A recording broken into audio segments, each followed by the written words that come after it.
All right. So today we are doing our top 5 favorite non-Marvel DC comic book movies. So you can probably tell this from the title, but our criteria for today is we are going to be ranking our top 5 favorite movies that are adapted from a comic book or a graphic novel or something of the like, but they were not released by main Marvel or main DC. And what we mean by that is there are other publishing companies who have either since been bought by Marvel or DC or may have been released by them, but it was more of a subsidiary.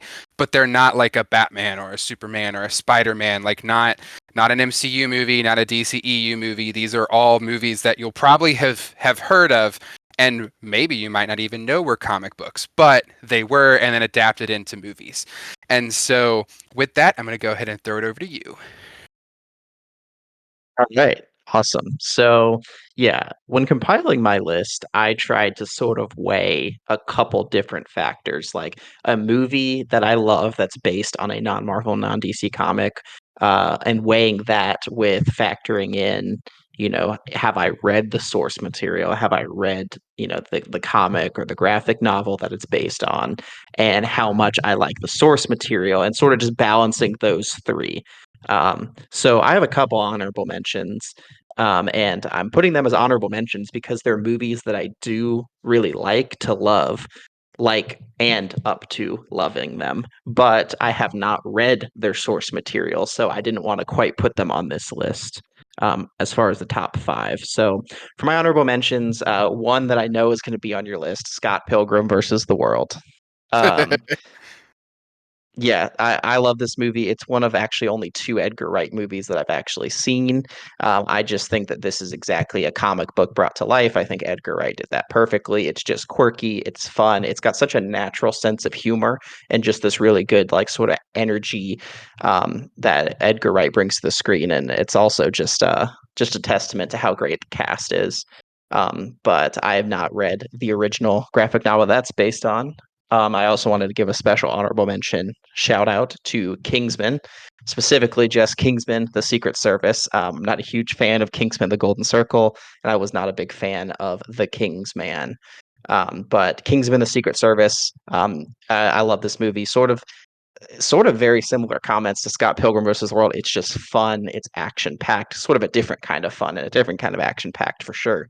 But it's sort of just like it sort of scratches that itch of like just wanting this high energy, fast paced, raunchy action, blood, uh, sort of itch you get when you want to see something like that. It's like the perfect movie for that. But have not read the original source material for that. So Kingsman: The Secret Service, and then my third honorable mention will be 30 Days of Night.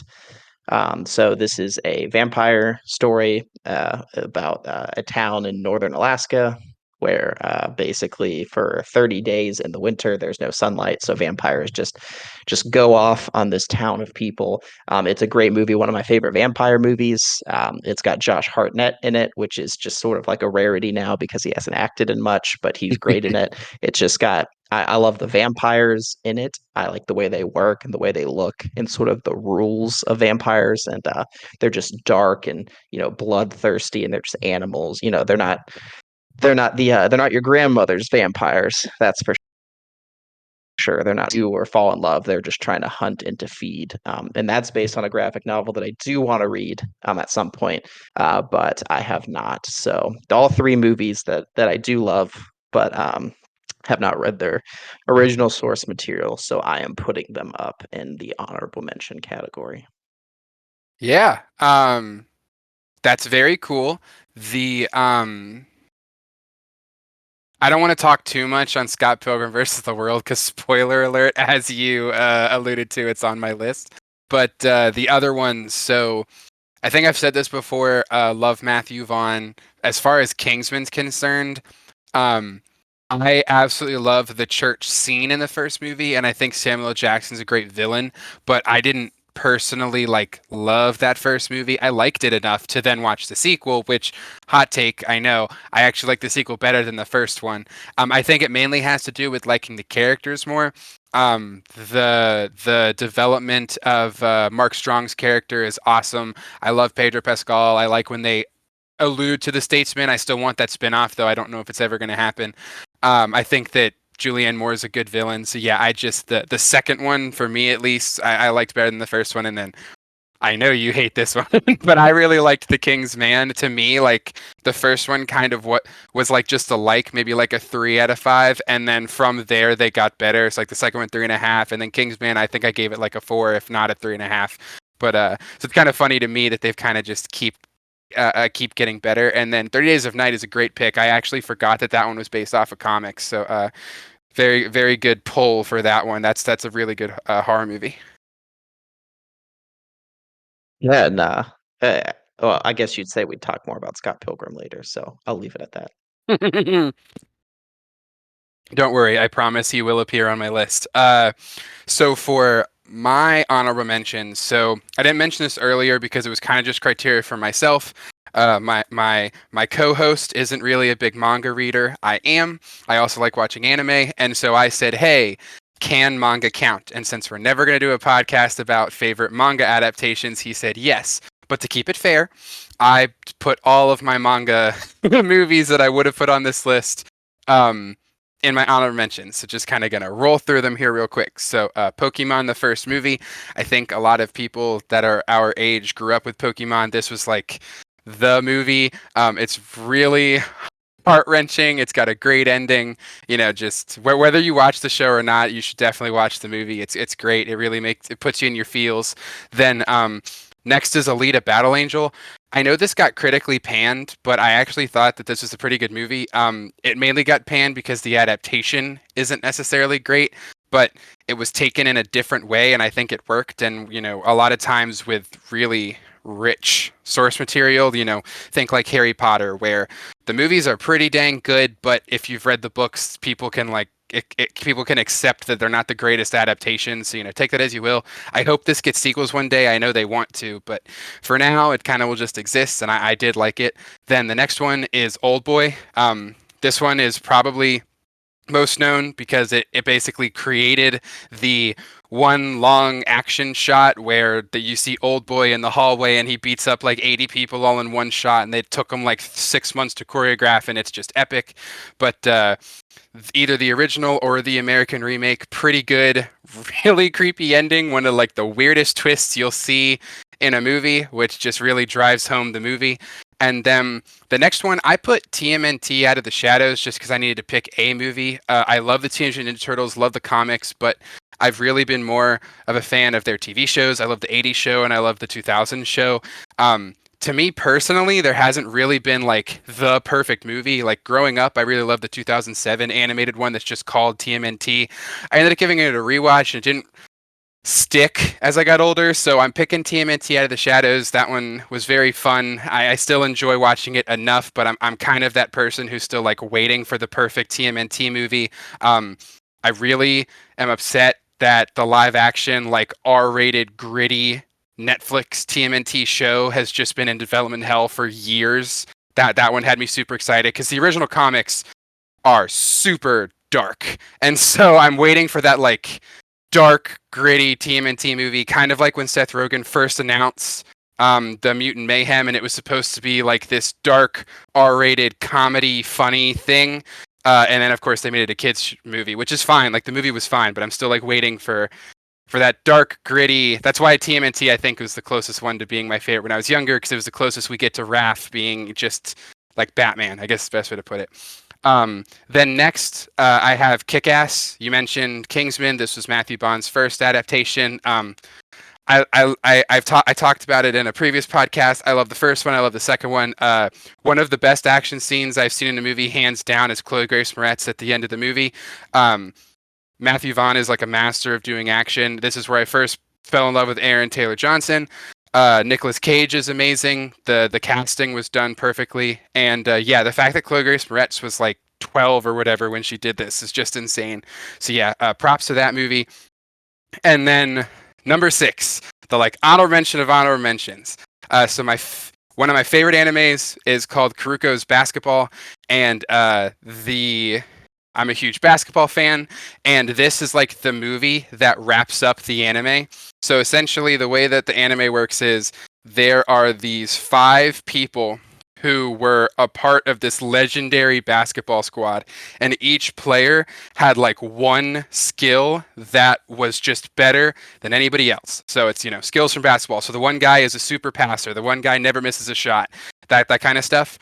And the anime itself is about Karuko, who is the Phantom Sixth Man, who essentially teaches people the power of teamwork in order to beat these guys who, they were so skilled that they became these solo people. And so, there's some fun stuff going on there. But the reason why the movie is so great is like it ends, and then they decided to make a movie.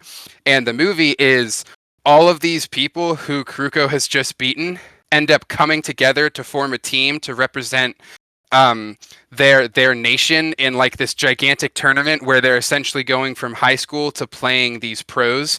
And naturally you'd think the pros would be awesome. Oh, they're going to beat these prodigies, but nope, they end up throughout the movie being able to overcome the stuff that they're facing. And so the movie is just like the perfect culmination of seeing how all these characters wrap up their narratives after you've been with them for, I think it's like 4 seasons. So yeah, just I think I talked about it before, how a lot of times I really enjoy sequel movies because I've already gotten to get involved and really empathize with these characters as I see them grow in earlier projects. And so this movie is just perfect.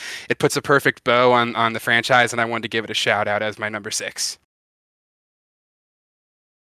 I think out of all of those, I have only seen Pokemon the movie. Oh, wait, run through just the titles again. Pokemon the first movie, Alita Battle Mhm, Angel, Old Boy, mhm, you can have seen the mhm. original or the remake.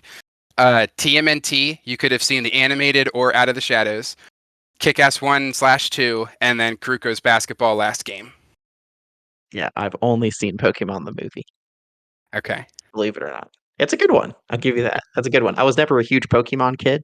Growing up, my brother was more the Pokemon person, but like through extension, he's 5 years older than me, so basically whatever he wanted to watch was kind of what I ended up watching most of the time. So he liked the Pokemon movies, he liked the show, so I ended up watching quite a bit of it. I was never really into it that much, but I think the first one's pretty solid.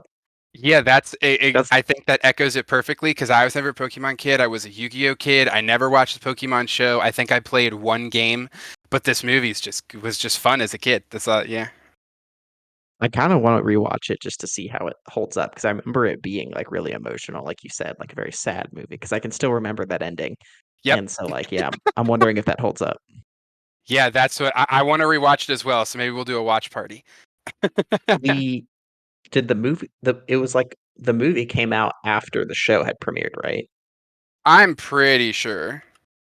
Okay. I wasn't sure if the movie spun off into the show or if the movie was a spin-off of the show, Nope. but Movie actually did premiere first. really? No. Okay. Wait. Maybe it was, like, after the pilot or Okay. something. Yeah. So it actually, I'm sorry, because so the way that anime works, and I always forget this, it premieres overseas first, then it gets an English dub and comes over here. So so the show premiered, then the movie, then the show came over here, then the movie came over here. Okay. I Gotcha. think yeah. That makes sense. Yeah, because it says it premiered. Okay, yeah. So the show did premiere first because the show premiered in 1997 in Japan, and then the movie premiered in '98 in Japan. So there we go. I got. Okay, cool. I knew it was close. Yeah, Yeah, as a no, kid, I always loved Mewtwo. that that's. I didn't like Mew, but I liked Mewtwo. I honestly don't. Yeah, that was the. I just like Squirtle. That was all. Makes sense. That checks out. Okay. So my number 5, I am going with 300. So I think most people are familiar with 300. Most people probably don't even know that it was based on a graphic novel, but it's actually based on a Frank Miller graphic novel, Fuck, dude. famous comic. writer and graphic novelist. So 300, in case you don't know, was Zack Snyder's sophomore film after Dawn of the Dead. And Zack Snyder, as I've alluded before, is one of my favorite directors of all time and one of my favorite working directors. And I think this was the movie where he really started to show his style, what he's capable of, and sort of like what he can bring to a film. So 300 is like I said, it's based on this graphic novel by Frank Miller, but it is I'd say pretty highly fictionalized version of a real historical battle where 300 Spartans, held off 500,000 Persians before reinforcements could come. So basically, any sort of meme about Spartans and Spartan culture probably comes from this film. Most of it's not really historically accurate, but neither the film or the graphic novel are trying to be. Um, so, what I love about this movie is, despite being very historically inaccurate, this is like one of my go-to like epic ancient war films. Like I would go to 300 before going to Gladiator, or I would go to 300 before going to like Alexander, and I'd go for I know it's medieval, but I'd go to it before like Braveheart. Like this is my, testosterone ultra masculine movie that I would go to. And like I said before with Zack Snyder, what I think he does really well is visuals. I think he's a very visual storyteller. And every frame of this movie feels like a painting. It feels like a panel straight out of the comic book because it is. If you've ever read the graphic novel, Zack Snyder pretty much just directly translated. He directly translated the graphic novel to film as best as you can. It's like frame for frame, shot for shot, almost bringing it to life. And so, there's so many moments where I feel like you can just pause this movie and it just looks like something you could like hang up in like an art museum. And of course, this is when Zack Snyder started to get into slow motion, and those sequences look epic. The battle sequences look epic. It has so many quotable lines, tonight we dine in hell, this is Sparta, things like that. Spartans, what's your occupation? War, war, war. So many iconic quotable lines that I think serve this movie so well. Like I said, it's just the ultimate dude movie. Great action, great blood. It's shot very well. And another thing Zack Snyder does really well is I call it mythologizing his movies, where he seems to really be interested in telling these like really grand stories about like, not necessarily straight up like mythology, but like making his characters feel figures, like figures of legend, and give them that sort of like, legendary mythological feel, even if they are quote unquote normal people. And I feel like he does this well with like the world building and the way the characters interact and the way the characters are. It just feels like this really grand and epic mythological tale. And he gives it that sort of scale and sort of feel. So yeah, 300 would definitely be my number 5. Yeah, it's been way too long since I've seen this movie, so I don't know. Like I remember when I was younger, it I didn't hate it, but I didn't love it, and I just kind of don't remember it. Which I know that like I obviously remember the movie, but also it's like kind of just I don't remember watching it, so I'm gonna even though I've seen it, I'm gonna stay out of this conversation. Except when I was younger, the one I always used to watch was Meet the Spartans, which is the Jason Friedberg direct parody of 300. So also a lot of the scenes that are like super famous, I think of the Meet the Spartans version, which is just like corrupted my brain. How dare you? But yeah, no, this speaking of Zack Snyder, this and his uh Dawn of the Dead remake are two I really need to rewatch because I haven't seen them since I was younger. You got until Rebel Moon and just watch through his whole filmography. Oh God, you really want me to watch the 4 hour Justice League again? Yes.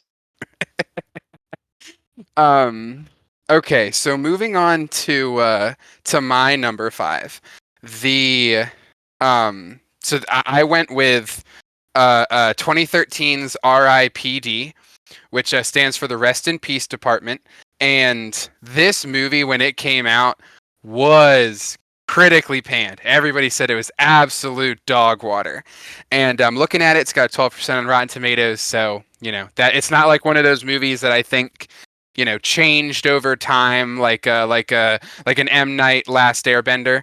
Um, but to me personally, I always had fun with this movie. Uh, I ended up reading the comics it's based on after seeing the movie, so it's not like I saw it before going in. But Jeff Bridges is great. Ryan Reynolds is great. This was right after him doing Green Lantern, so you know he kind of has eras that's the era he's in. His Green Lantern, Ryan Reynolds pre Deadpool, and then Kevin He'd Bacon already is peaked. yeah. Um, Kevin Bacon is the bad guy, and he does a great job. And the way that the story is set up is essentially, uh, if you were a lawman in an era in history, when you die, you join the RIPD. And the way that the Rest in Peace department works is evil souls, when they die, they don't quite want to pass through all the time. So the RIPD has to go and track down the souls that are still living among us. And they create this very interesting lore where essentially the souls can exist as normal humans, but they are like the worst humans. So, like, as an example, there's one guy who orders a bunch of takeout to mask the fact that he stinks. And then there's another guy who's like a really, really, really, really overweight and like sweaty businessman. And it's like stuff like that where they kind of make commentary on the quote unquote scum of our society. But in this world, once you catch them, they transform into these creepy monsters. And this was more or less a kids movie, not made for kids. It's relatively tame. So when I say creepy, it's just kind of more the thought. I think if this movie had come out today, they could have gone a little bit, or they would have gone a little bit more into the way that the souls actually look when they transform, but they're not bad at all. I still have very vivid memories of a lot of the fight scenes, and then the RIPD also gets to walk around normally, but they have their own identities. So Jeff Bridges is a super hot female, and Ryan Reynolds is that famous old guy, James Hong. And so seeing them interact with real life is also very funny. It's just a solid action comedy.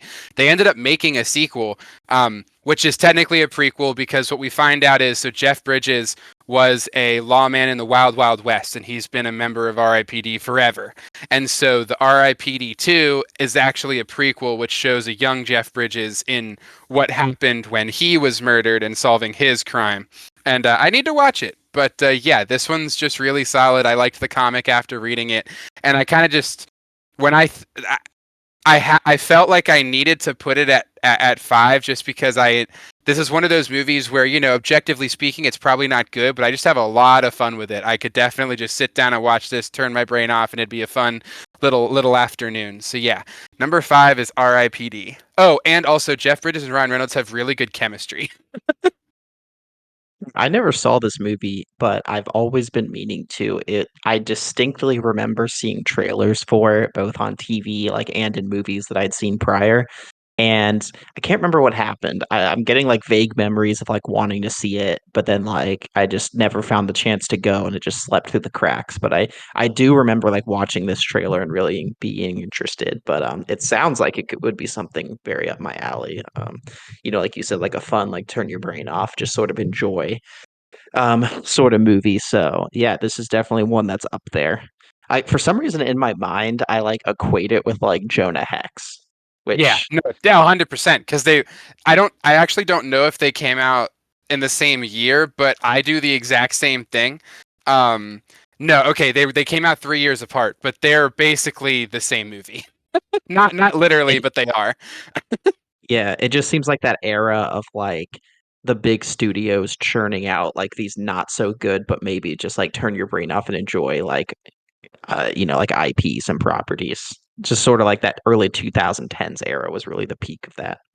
Yeah, that no, I can completely agree with that. And I also I feel like you will enjoy the lore they set up. You know, of course, they never really end up exploring it. It took 10 years to get a sequel. Take that as you will. But as far as movies go that are lore rich, they put a lot of effort into building the lore, and it doesn't pay off because there's no sequels. But I actually think you'll enjoy the lore building aspect. And I'm gonna my favorite line from this movie, which I feel like I find myself saying in life, is there's a point at which they catch one of the souls and he ends up turning into his stink monster and he goes, "Let's do this," as he's like about to start attacking them. And for some reason that's just stuck with me ever since the movie, and I often say that. It's like one of my like go-to movie lines just randomly.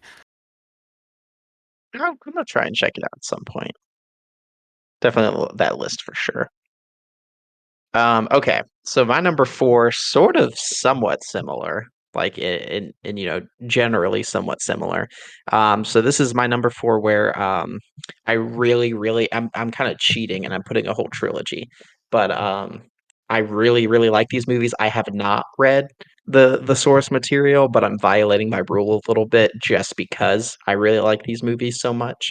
So I'm going with Men in Black, and like I said, I'm going with the whole trilogy. So most people don't know that Men in Black was actually based on a comic series, and it's a little bit confusing because I think Marvel publishes like a revival or published a revival series of it that was more based like the movies, but the original comic run was this run in, I believe, the early 90s. It might have been like late 80s, but it was from this like really obscure small comic label called Aircell Comics, which then got bought by Malibu Comics, which then got bought by Marvel. But the original run from Aircell was only lasted a couple issues. Like I have here that the first run only lasted 6 months. Or sorry, excuse me, 6 issues. And then they had like a revival that lasted a little bit longer. So it's this really small little obscure comic run that I have not read because I don't think it's like very widely accessible, because it was just such a niche run. But these movies, I just love these movies. If anyone hasn't seen Men in Black, is the franchise, it stars Will Smith and most of the time Tommy Lee Jones. But it basically is about this top secret government organization called the Men in Black, where they protect the world from alien threats. But people can't, the like regular people can't know that aliens exist. So when they combat these threats, they have to quote unquote neuralize them, which is to make them forget. And it's sort of like a balancing protecting the world from all these aliens, which apparently are all around us, but at the same time keeping it hidden from the public because they're like the conspiracy theory about like the top secret men in black that show up that people claim in real life. But they're sort of like, they're definitely comedies. They're not like outright comedies, but they're definitely like a sort of like you said with RIPD, like this action buddy comedy movies. Hmm. But I love the whole trilogy. I do think either one or three are my favorite. Two, I think, is easily the weakest. But yeah, so it's just these two sort of teaming up. Will Smith is like the, at least at the time the first one came out, like the young, hotshot, wisecracking cop that gets recruited, and then Tommy Lee Jones is like the really old, stiff white guy, that's been in it for like 60 years and doesn't have time for his nonsense, and so that creates some good buddy cop, a little dichotomy there. Um, but yeah, I just think these movies are just incredibly fun. There's just so much nostalgia with me with them because I basically grew up watching at least the first two because the third didn't come out till 2012. Still have watched that a lot, and I love that one. But just growing up, I watched one and two very, very consistently. It's got a great ride at Universal, my favorite ride at Universal. And I just think it creates such a cool lore. Like it sort of has this thing about, I'm a big lore guy, as I had said before with and on previous podcasts, and it creates this world where there's aliens living amongst us, and there's all sorts of cool alien creatures, and they rely a lot on practical effects as opposed to CGI, so they look really cool. Steven Spielberg was a producer, so he's really invested in it, and it's got a lot of high production quality, just lots of laughs, lots of iconic lines. Just go to sort of comfort movies, I guess, for me. And I keep emphasizing the trilogy because they made a fourth one with Chris Hemsworth called MIB International, but that one's garbage, so I don't recognize that. Wasn't that also with Tessa But Thompson? yeah, it was Chris Hemsworth and Tessa Thompson teaming up. because Thor Ragnarok happened, and they're like, "Hey, these two would be great together in anything," and they were dead wrong. But yeah, no, the original trilogy is super solid, and they're like some of my go-to comfort and nostalgia films. But I am curious to check out the original source comic. But apparently from word, because I've seen a couple YouTubers go like on deep dives about the original comic, it's like very different. Whereas like the movies are like, action buddy cop comedies. The comic is apparently like a lot more serious and a lot darker. And it's like the Men in Black is more sinister and sketchy. Whereas in the movie, they're like, the good guys. And then also in the comic, it incorporates all sorts of supernatural stuff. So it's not just aliens and it's not just sci-fi. It's like aliens as well as like witches and demons and magical stuff. So apparently pretty different. I think I would still like it for what it is, but I'm yeah, just a huge fan of this original trilogy. Yeah, no, that I remember not really liking the third movie, but one and two for sure. Those are some of my dad's favorites. So growing up, whenever they were on, we were watching them. Of course, number one stars Kingpin before he got into crime. Yeah, that's how I knew Vincent D'Onofrio for the longest time. Yeah, I actually, so he's in a lot of other movies, so I always knew Vincent D'Onofrio existed and never knew he was in Men in Black 1. And then one day I was watching, I was like, that guy looks like Vincent D'Onofrio. My dad goes, that is Vincent D'Onofrio. I was like, what? Um, but yeah, no, definitely. I feel like the first movie has to be one of those classics that everybody needs to see, even if they end up not liking it and never watch the sequels. The first one's just that legendary. So that's a very solid pick. Excuse me. It was like Will Smith's like real like push into movies because he'd been on Fresh Prince of Bel-Air and he had I think Independence Day, which came out the year before in '96, was like his first big movie debut. So this was like right on the coattails of Independence Day. So this is when the first one came out at least. This was like when he was really starting his movie career. And it's got a great soundtrack because the song Men in Black that he sings is really good. um, yeah, very solid pick. Moving on to my number four. This is one that you probably saw coming. It is Robert Rodriguez's Sin City from 2005. I'm just gonna read some of these. I'm just gonna read these cast members to you: Jessica Alba, Devon Aoki, Powers Booth, Rosario Dawson, Benicio del Toro, Michael Clark Duncan, Josh Hartnett, Rutger Hauer, Jamie King, Michael Madsen, Brittany Murphy, Clive Owen, Mickey Rourke. I know Bruce Willis is in here. I don't know why he's not higher. There he is, Elijah Wood. This is just completely star-studded. The movie itself is also just a very good movie. I think I've recommended this before. You, if you like noirs, this is the best modern one, which of course is generally neo-noir. This does it perfectly. I recommend it to people who happen to enjoy that kind of thing. I recommend it to people who even don't. The vast majority of society tends to agree with me from what I can tell because it's very highly rated on IMDb and Rotten Tomatoes. But the way that this works is it's basically a bunch of stories all told together in one city. And the point is kind of to show I'm gonna make a a very bad comparison here, but imagine it's like Gotham, where it's just an absolute terrible cesspool of crime, and then imagine if you were seeing a bunch of different stories unfold around the city, and then they all end up tying together, even though everybody is basically completely random. So it's kind of one of those cool things where, uh, uh, did you ever see Songbird? I did not see Songbird, no. Okay, that I was about to compare it to that, but either way, the point is that it's really cool in that when, in my personal opinion, one of the hardest things to do is when you have all these different characters and all these different stories that have nothing to do with each other, and then you somehow find a way for them to merge and make perfect sense and like tie a bow and wrap everything up. And this is one of the few movies that I've seen at least that does it very well.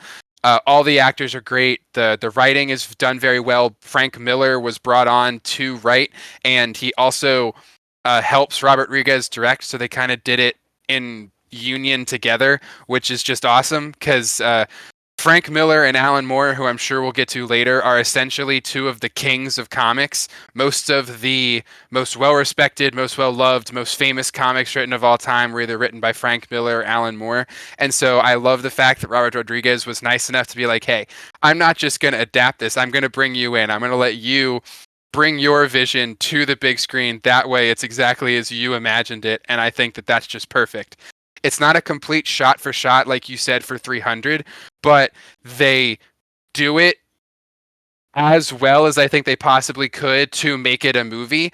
And the stuff that they changed, I think they had to because it's a movie, and I think it works really well. So yeah, the sequel, I don't know. I feel like I go back and forth on, so we won't necessarily talk about that one, but definitely the first movie.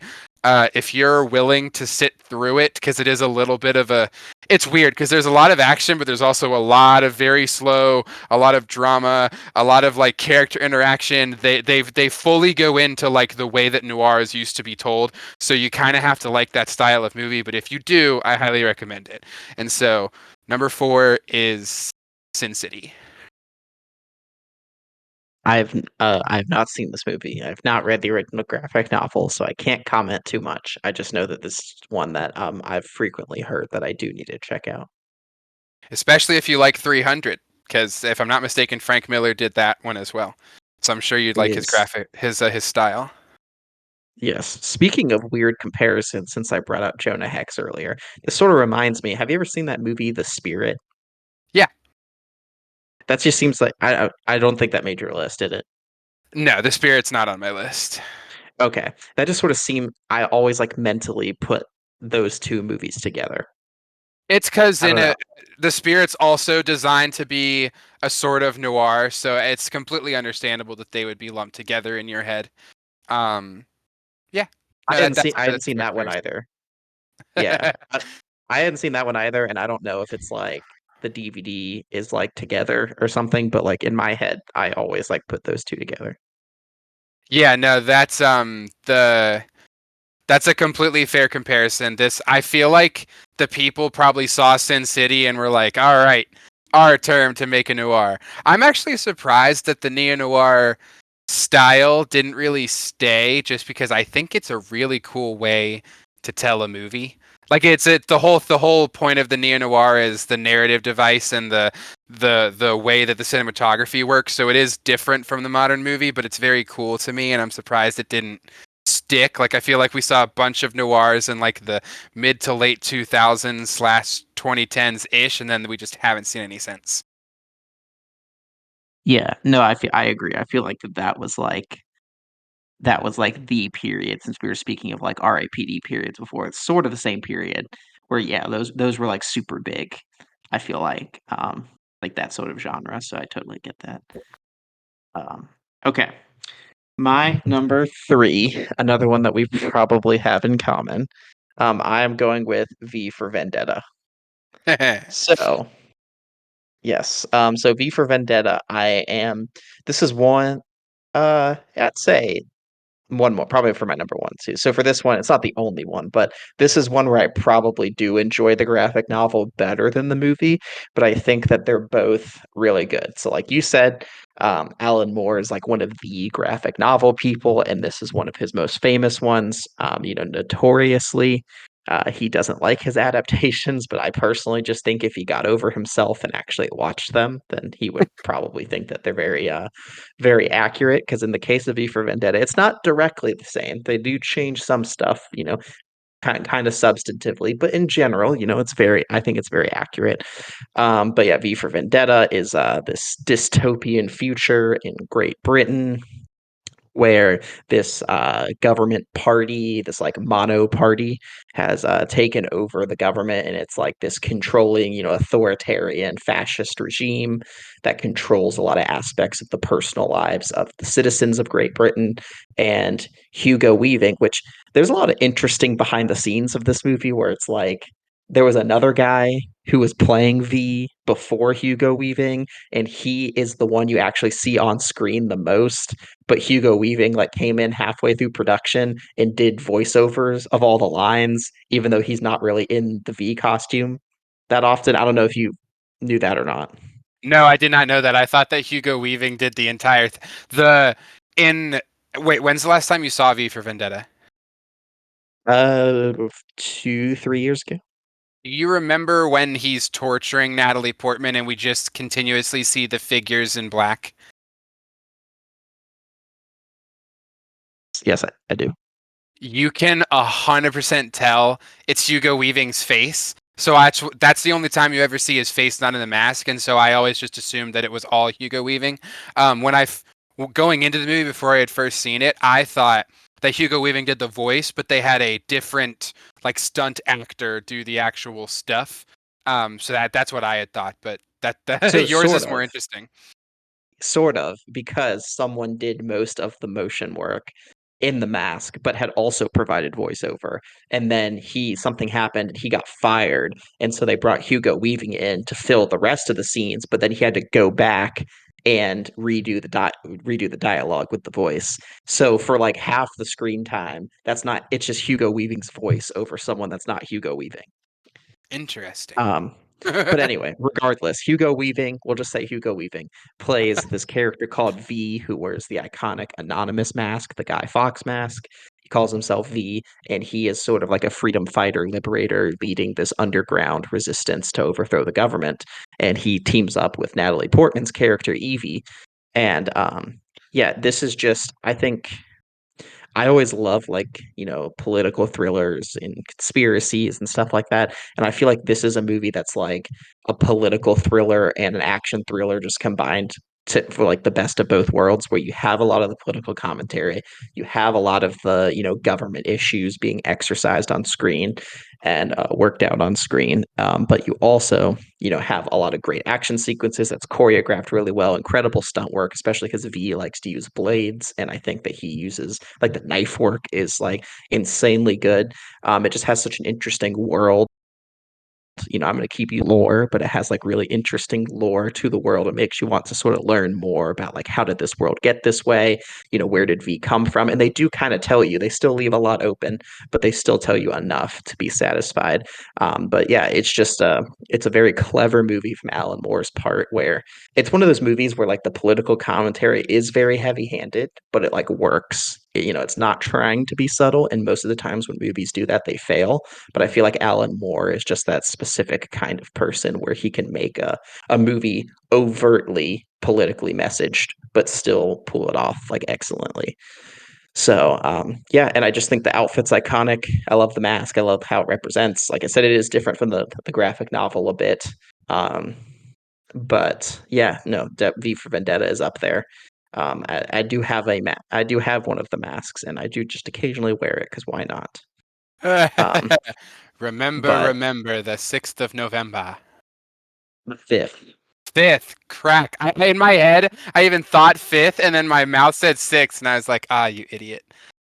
Yeah. No, I still say that I try and watch this on the 5th of November, but I haven't obviously in the past couple years. Like I said, I've slacked off, but I like to at least say the rhyme to people that have no idea what I'm talking about so I can look mysterious I was on watching Jeopardy with my grandparents, and one of the questions was, what is the name of the holiday that's on November 5th? And I was like, oh, Guy Fawkes Day. And my grandfather was like, what the heck is a Guy Fawkes? I mean, it's really I recommend both like wholeheartedly. The graphic novel and the movie. I think they did a great job. And I think Alan Moore would like it, like I said, if he got, outside of himself. Yeah, no, very solid pick. I personally would have this a little bit higher, but no, I do have it higher, so I'm gonna kind of save my discussion. Actually, no, I guess I will do it now just because it'll be at the fresh top of my head. I have this higher. I'll reveal that a little bit later, but yeah, I absolutely love this movie. This is one of my favorite movies ever. It took me a really long time to watch it for the first time, but once I did, I immediately fell in love. I pretty much watch it once-ish a year at this point. I just recently watched it about a month ago. I tried to show it to people who are like interested in that kind of stuff. As you know from talking on this podcast, it's not like I'm the most politically driven person ever. I tend to prefer movies that are a lot more lax on the commentary, no matter what it be. But this one I absolutely love. This one's my favorite. I like you said, it's so on the nose, but I feel like it's so relatable. And I think you said this as well, it so perfectly balances the actual action with the drama that I feel like even though the bulk of the middle is just a lot of talking, you still like the viewing is still worth it. All the stuff at the beginning, all the stuff at the end, like they really bring you in, and then yeah, it's a little bit of a drudge in the middle, but it's an interesting enough story to where you're really curious about how it ends, and then the ending I feel like is very much worth it. So yeah, this one's very interesting because on paper I should not like this movie, but yet I love this movie. Completely agree. So ironically, kind of in the same vein, my number three is 2012's Dread, not the Sylvester Stallone Judge Dredd, the Carl Urban actually good movie Dread. So this is, of course, like all of these, based off of comic book, and the reason why I said in the same kind of vein is because both Dread movies, I'll go ahead and include the other one since they're kind of the same, uh, are also very much on the nose in the themes that they're talking about. We got authoritarianism. There's a lot of totalitarian. Excuse me. It's a totalitarian regime. You know, the ideas of justice and what is anarchy versus order and all those different things kind of playing. And the way that the way this movie is set up is essentially we live in this dystopian future where we have the character of Dredd, and the way that the way that the police works in this future is they are judge, jury, and executioner. That's the famous line. If you're familiar with the Sylvester Stallone version, you've heard him say, "I am the law." Um, and so, uh, but I guess I should say, the reason why I like this one much better than the 90s movie is because this one takes itself so much more serious. It also has a lot of really good action. It takes place all in the same building, so while there's a lot of characters, to me, it kind of acts as a bottle story. And Lena Headey is a really good villain, very underrated. If you don't know who that is, she's the mom in Game of Thrones. And anyway, I'm sorry. So Carl Urban and a rookie judge have been Carl Urban's Judge Dredd. They've been called to this gigantic apartment building that is essentially acting as a hub for all this crime. And so they go in and stuff commences, and the idea behind these judges is that the police are essentially allowed to make the calls that, in our system today, you're not allowed to make. And so that's, I guess, another theme is that, it calls out a lot of the corruption and sort of the favoritism's not the right word. Discretion. That's the word I'm looking for. In our current legal system, there's a lot of discretion with judges, with DAs and whatnot. And so what this is kind of saying is, okay, what if the police were able to essentially decide who could live and who could die? And we see a lot of this in the fact that so Carl Urban is like the grizzled vet. He's been doing this for ages, and then we have this rookie who's kind of questioning everything he's doing, and so that makes for a very interesting part of the movie. And yeah, at the end of the day, it's just a really good action movie. There's a lot of cool set pieces playing around with this apartment building. The cinematography is surprisingly really good. And yeah, you also get some fun themes to kind of play around with. And if you would like this type of future, would you want cops to have all of the control? Would you want one person to have the discretion to be able to decide who lives, who dies? So that's kind of something that's always fun to play around with. Um, when I was in school, this even got brought up in one of my philosophy classes, which was very interesting because I didn't think it had that much of an impact. People don't really talk about this. I see it's rated pretty well, but it never got a sequel or anything. But yeah, that's 2012 Dread. I feel like it's very underrated, especially because most people, when they think of these comics, they think of the Sylvester Stallone movie from, I think it was 96. And so, yeah, I really like this one. I highly recommend this one. 95, excuse me. I don't necessarily recommend the Sylvester Stallone one. So yeah. So I kind of forgot about this one. I have seen Dread. the one that you're talking about with Carl Urban. I've seen it once. I really did like it. I think I gave it like a 4 out of 5. I really did like it. I guess the only reason it didn't come to mind and I didn't put it on here was because I haven't seen it A, recently enough, or B, just like enough because I only watched it the one time. But I definitely think on like a couple rewatches, if I had this fresh in my mind, I think this would be one that would definitely get up close with that top 5. Because, like you said, I really enjoyed I'm going to keep saying it. I really enjoyed the world. I really enjoyed the lore. I thought Carl Urban was great. It's sort of like that gritty dystopian sci-fi thriller. And it has actually gotten me. There's a couple times I've come close to buying some of the Judge Dredd comics because they come in like the big book volumes. Hmm. There's been a couple times I've been tempted to get those, never actually pulled the trigger yet. But yeah, and I have not seen the 95 Judge Dredd at all, but I've heard it is also awful. Like the whole thing is like don't take he doesn't take the mask off, but Stallone was such a big actor, he like was like, "Oh, but I want to have the mask off like most of the time so people can see my face." It's it's hilarious because you'd think that it's like a it was 95, so I can't say an 80s action drama, but it pretty much has that same style. And so you'd think it would be one of those so bad it's good, and it's just so bad it's bad. I don't know how else to describe that one. It's especially obviously it was the only one you could watch for ages, but once they actually made the 2012 Dread, I just prefer to pretend that Judge Dredd never existed. Sense. Okay. So my number 2 I've talked about before on a previous list, so I'm not going to talk about it too much. My number 2, I'm putting the Hellboy and Hellboy 2: The Golden Army on there from director Guillermo del Toro. I'm a huge fan of these two movies. Now, again, I'm sort of breaking my rule. I haven't actually read any of the Hellboy graphic novels. I literally have a whole collection of the entire run sitting maybe 20 feet away from me right now. I will get to it at some point, I promise. But this is just this high up because I absolutely love these movies so much. For if you're playing a drinking game, for every time I say lore or world, you're probably about to die right now. But I just love the world, love the lore.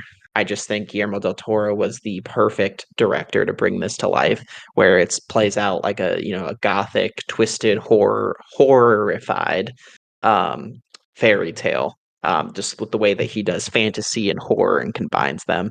I just Hellboy, Ron Perlman's performance is incredible. The special effects in this movie, the practical effects, just look insanely good.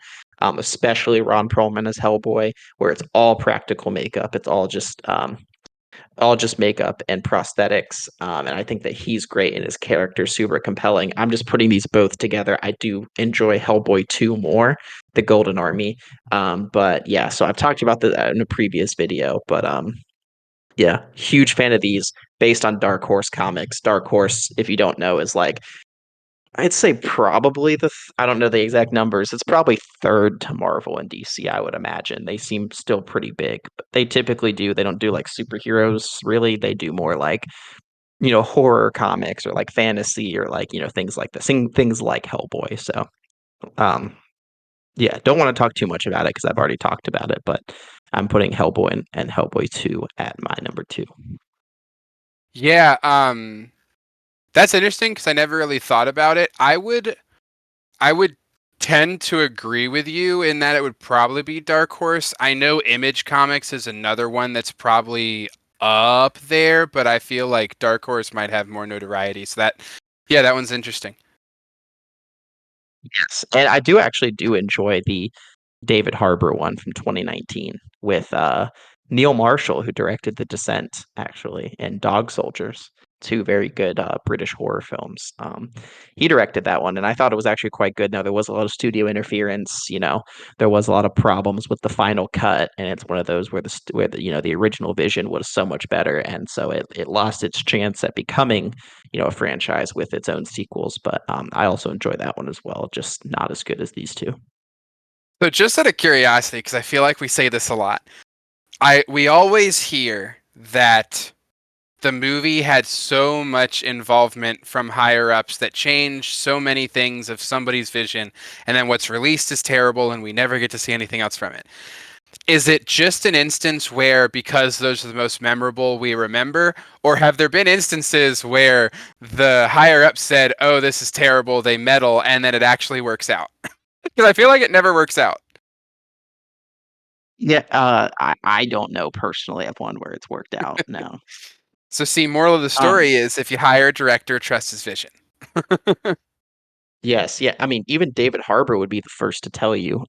Like this was literally about as much studio metal as you could have. He said, like, literally, like producers were like storming onto set and like basically directing for Neil Marshall and like constant rewrites. And they'd say, no, you can't do that. Yes, you have to do that. You know, this and that. They'd be like ready to film a scene, and then they'd be like, JK, we just completely rewrote it. So like this was like about as much studio meddling as you can imagine. David Harbour even was like, David Harbour has said that he liked, certain aspects of the movie, but he's glad it didn't get sequels because he just said, I mean, pun intended, it was hell like making that movie. So he's like kind of glad that they never made more because it was a terrible experience, unfortunately. Yeah, that's I remember I think I said this in the video when we talked about this before, but I remember not hating it and being completely okay with the sequel. So that's definitely interesting. Um my number 2 has already been said. This is Scott Pilgrim. So yeah, number 2 is Scott Pilgrim versus the World. I went back and forth between this one or what I have at number 1, which by process of elimination you can probably already guess. But I at the end of the day, I ended up putting this one in second, purely because there's just some very like 92% of this movie I absolutely love. There's just a couple parts where I'm like, but otherwise, like the entire thing is awesome. So I put it at 2. And you pretty much touched on everything from the beginning. This is just Edgar Wright in his absolute element. It is quirky. It's funny. It's unique's probably not the best word to use, but this is not your average movie, so I can understand why not everybody may like this. But I'm looking at it, 82% on Rotten Tomatoes. That's pretty good. Um, the but yes, another one with like a star-studded cast, and it's purely because at the time none of them were stars, and then they ended up growing to become stars, which I always love when I watch this movie because the amount of people that are in the MCU that are in this is very funny. And yeah, this is just you pretty much already said everything, so I want to kind of keep this short. But this is just I love this movie. I recommend it to everybody that I meet that I think may actually be interested in potentially liking it. It's very solid. It's probably off the top of my head, I think it's the only movie I actually like Michael Cera in. I haven't seen too much with Michael Cera, so I can't. I guess technically I agree. Yeah, no, like I had said, this is just it's fun. It's got a lot of energy. It looks great.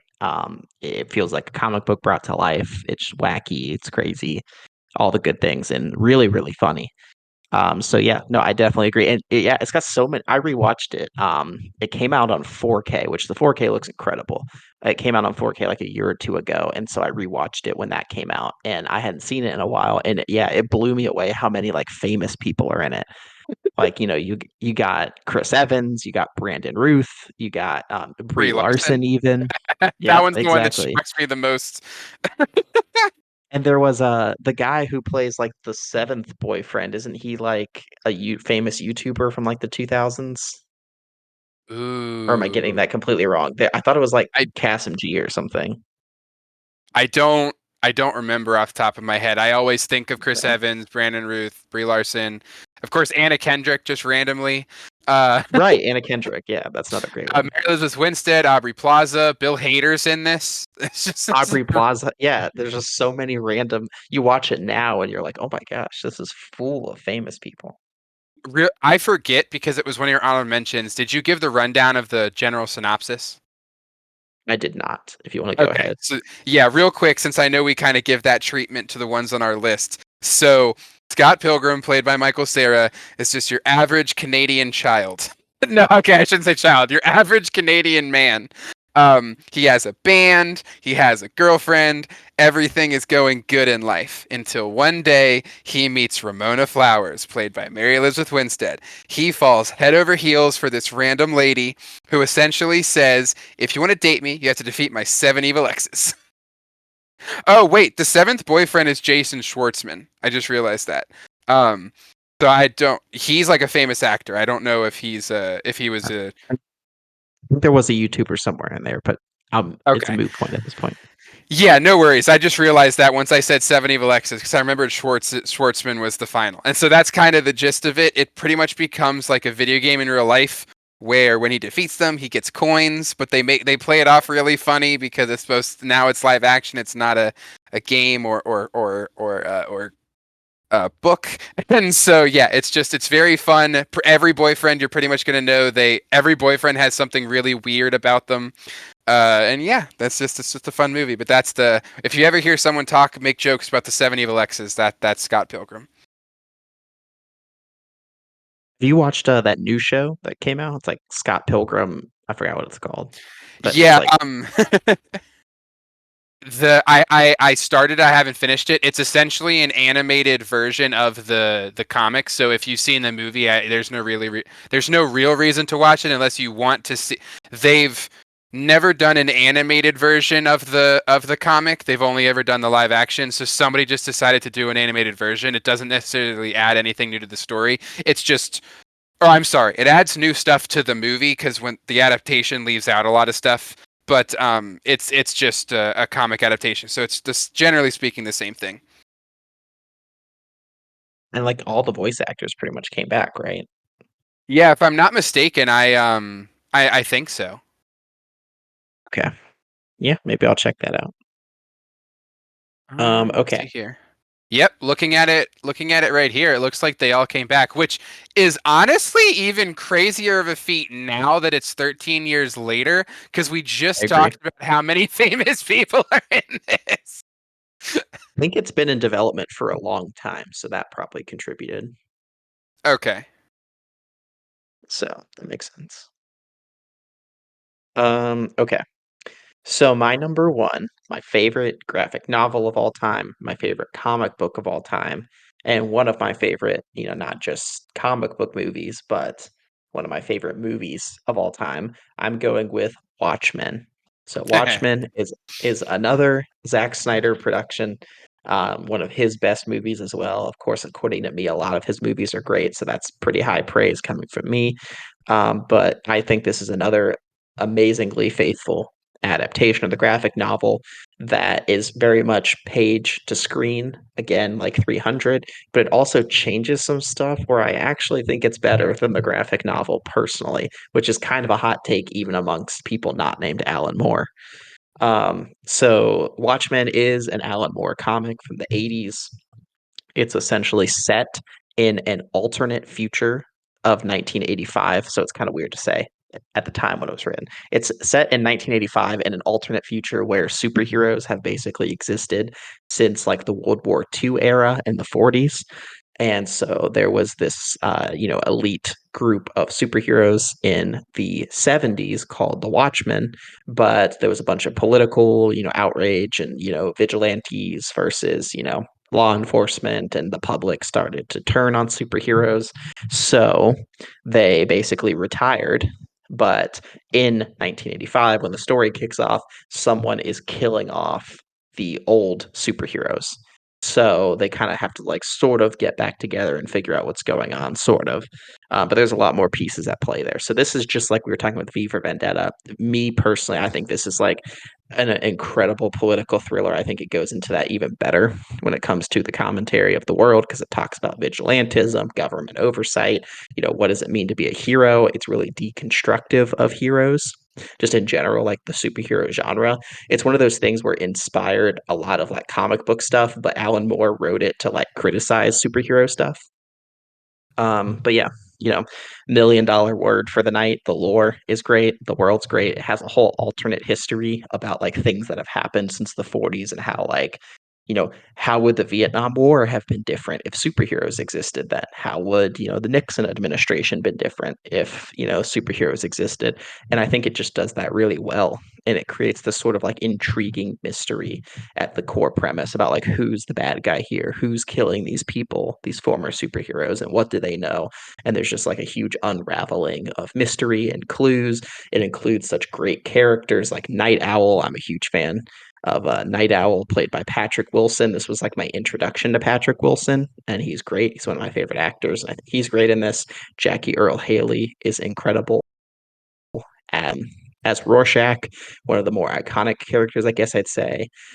John Osterman's that is his name in the in Watchmen. I'm blanking on his name. The actor Billy Crudup plays John Osterman, aka Doctor Manhattan, who is I think one of the most creative characters just ever because he's basically just like God.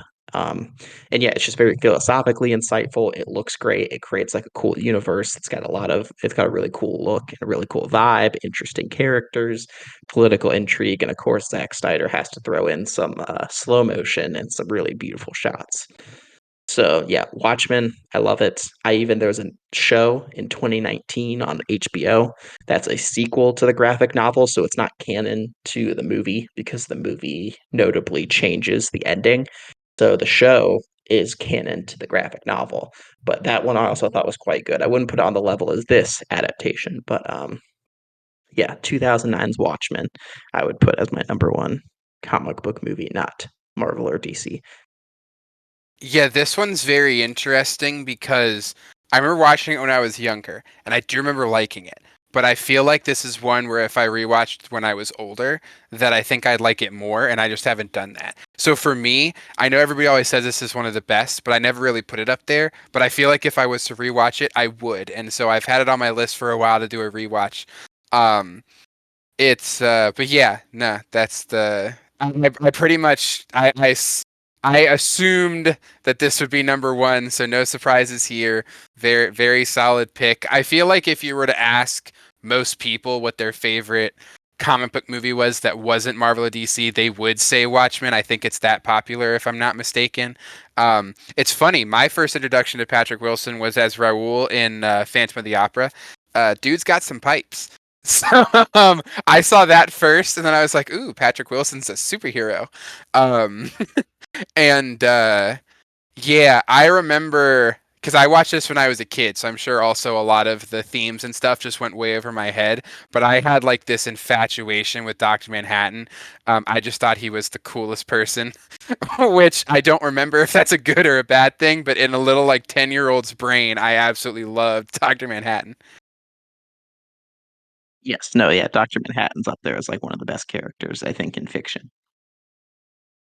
That's the yeah, no, very solid pick. I know I like I said, this has been on my list. I know I need to rewatch it. I promise I will do it eventually. Oh, I there is one other thing I wanted to ask.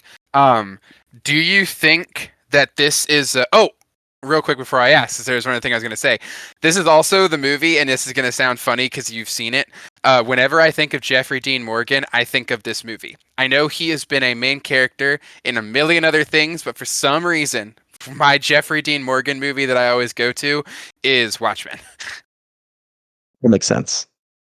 And the question I was going to ask was, we're in this era where they're kind of bringing back or bringing back, excuse me, a lot of different IPs and whatnot. Would you want them to do more Watchmen stuff, whether it be adapting the novel again, or I guess they kind of did, like you were talking about, where they did the sequel to the TV show. So maybe this is an outdated question, but would this be something that you would want to see more of? I guess is the best way to ask it. Yeah, no, I mean, I enjoyed the TV show. I think that there's plenty that you could do in this universe. I wouldn't just adapt it again, and whether or not you'd make it canon to the movie or canon to the graphic novel, I'm not sure.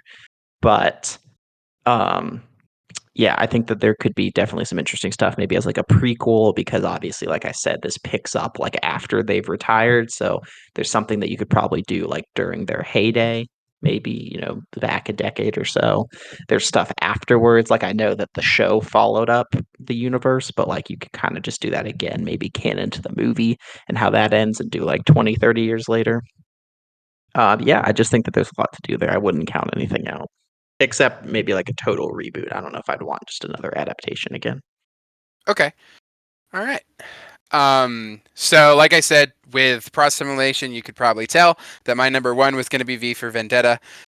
This, like I said, is one of my favorite movies of all time, so it had to be number one. It was, like I said, it was between this and Scott Pilgrim, and I ultimately went with this. It could be recency bias because I just rewatched it like a month ago, but I also feel like I would rewatch it again and again and again, and probably would pick it over Scott Pilgrim. You pretty much covered everything, so I don't necessarily want to beat a dead horse. But a couple things that are interesting to point out. So John Hurt, who plays the Chancellor, who's like the worst bad guy in this movie, ironically also played Winston in the adaptation of 1984, which I don't know if they were going for anything with that, but I feel like that in and of itself adds to the layer of the movie, just with how crazy that would be that he would play both of those characters. I know if I'm not mistaken, he's also the main bad guy in Snowpiercer, which does even more. No, no, no. Is it Ed Harris? John Hurt's in Snowpiercer. I'm drawing a blank. It's been a while since I've seen that one. But Also, Hellboy's dad in the Guillermo del Toro ones. there you go. Does Guillermo del Toro's Hellboy talk about government intervention in society? Not quite. So I guess he can't be totally typecast. So yeah, that's just the random fun fact that I realized after watching it the most recent time because I hadn't done like research before. But yeah, so that's V for Vendetta. We spoke on it earlier, so I won't drag that one out. But it's a great movie. No, yeah, that this is great. And this is something I think would definitely work with like some sort of spin-off or prequel or sequel or something. I think that Yeah, there's just so much in this universe to explore. And I'm a little bit I don't know if it's a rights thing because like I don't know if I know there was some scandal with the rights, so like whether or not Alan Moore lost them, but they managed to get the HBO Watchmen series made. So I'm kind of curious why they haven't pounced on a V for Vendetta project if they could. Maybe they so can't. I don't know. here's my theory. The way that the movie ends, and I would assume so like you said with Watchmen picking up off the graphic novel. Part of the like narrative being driven home is how the movie ends, and so I feel like if we were to pick up and show then what happens, that may lessen the effect of the first one. Would just be like a guess. Maybe Alan Moore had something to do with that. He was just like, "Hey, it has to end like this because it helps drive the point home." And there we go. But yeah, that one is kind of interesting. Although now here's my question. I know this is a well liked movie. I don't know if it's actually that popular of a movie, and I say that because just from like Google searching, and it could just be because over time people have forgotten about it. I feel like I don't see this pop up on people's lists at all. I don't see this come up when people are talking about movies in the same genre. Would you share that sentiment? Yeah, I think the things like The Mask are significantly more popular than this movie. Like, I know the organization Anonymous popularized that mask, which they got Yep. from this movie, but I feel like most people will, like, recognize things from that. Like, they probably know something like the 5th of November, like, that's some pop culture thing, and then they'd probably know The Mask, and they probably wouldn't know that it's from this. Okay, yeah. I just But remembered that. overall, I agree. Okay. And I just remembered that I'm about to post a podcast that's going to have me mess up the 5th of November because I once again said 6th for some random reason. Uh, all right, well there you go. You get to whenever this podcast becomes super famous, you can clip that and you can remind everybody that I'm not smart. Uh, do you have any closing thoughts? Nothing in particular. I just think that, you know, I think that there is probably a ripe field of non-Marvel and non-DC comics out there and graphic novels out there begging for an adaptation. I don't know off the top of my head what any of those would be, but I'm just sure that there's stuff out there that would be great and could probably give us a good little break from the slump that the MCU has been, and then DC's had its problems, maybe getting back on the right track. But I think it could be something refreshing to start tapping into some of these other reserves. Yeah, I know. If I'm not mistaken, they are going to do it. Of course, the Bloodshot movie didn't necessarily get mentioned on any of our lists, but the Valiant comics have almost as much, if not more, lore to at least compete with a Marvel or a DC. So it's weird to me that that hasn't been adapted more. But if I'm not mistaken, isn't Vin Diesel working on that? Like, isn't he making a universe? I remember they wanted to make more, but that movie just did so terribly. I haven't heard anything that came out like 3 years ago, and I haven't heard any movement. So I don't know if that's ever going to happen. Okay. Yeah, that one's kind of sad. Valiant's one we didn't really touch on, and that's because they just haven't done adaptations. But they have a lot of really good comics if anybody's interested. I know there was supposed to be a Millar verse on Netflix with Mark Millar because Netflix, it was Sony and Netflix, they'd bought the rights to a lot of his like properties, and it was like they were planning like, oh, they're going to reboot Kick-Ass as a Netflix show, and then they were going to do some sort of reboot of Kingsman on Netflix, and then like they were going to like cross over and they were going to like do other Millar like graphic novels as Netflix shows and build like Wanted. yeah, and like build like a cinematic universe on Netflix. But this was one of those things that was announced like 4 years ago, and I haven't heard anything about it, so I don't know. Yeah, that's all right. Well, it's definitely. I guess here's the closing question. If somebody was to do something that wasn't Marvel or DC, would you prefer that they create their own superhero universe or that they adapted something from one of so maybe like a Millarverse or anything like that? I'm fine if they adapt something because, I mean, from my perspective, as someone who doesn't read a lot of comics or graphic novels, a lot of these would be very fresh and original to me. When someone, I love Spider-Man, but when someone makes a fifth Spider-Man, fourth continuity in 10 years, obviously there's some redundancy there and it doesn't feel as fresh. But, when something like Bloodshot, as an example, like, I thought Bloodshot was fine. I didn't think it was great. I didn't think it was terrible. But just what I appreciated about it was it felt comic booky, but it wasn't anything I was familiar with. At this point, I'm familiar with most of Marvel and DC anyway. So I think even if you're adapting these other comic properties or these other graphic novels, I think it still can come across as very fresh and I would support. I like that you brought up Spider-Man because I know one of the things is people will Mm. always say, how many times do we have to watch Uncle Ben die? How many times do we have to watch the Waynes die? And they're just canon events. Exactly. And you get so much more of that when you watch like a Bloodshot or, even things like a Kingsman or a Watchmen or View from the Dead, all the ones that we've talked about, it just feels newer and fresher. All right.